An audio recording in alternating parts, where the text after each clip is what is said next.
Hi, I'm Nicole, and I wanted to share some tips and tricks about picking ideas and how to keep the fire going when the going gets tough.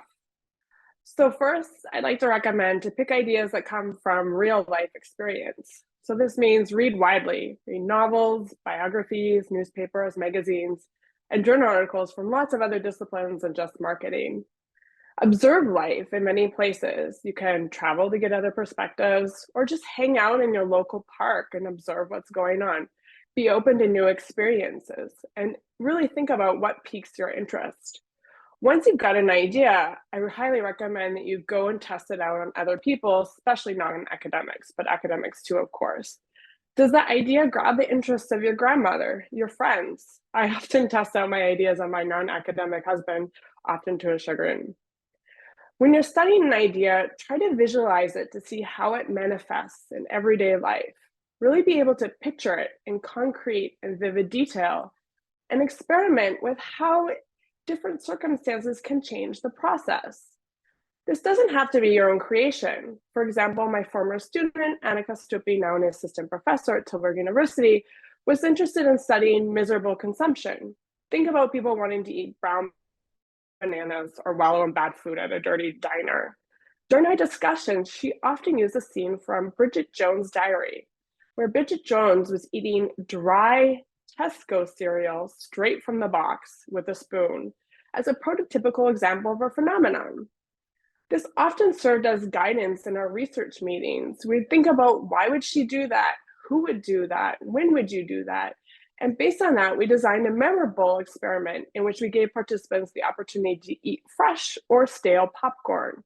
And we considered what type of person would or would not do that. And we eventually hit on self-esteem. The research process involves speed bumps, roadblocks, and diversions.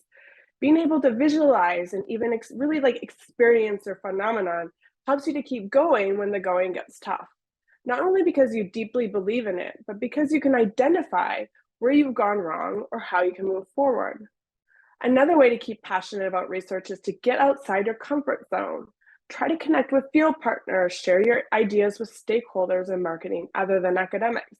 These could be business people, policymakers, and even consumers themselves.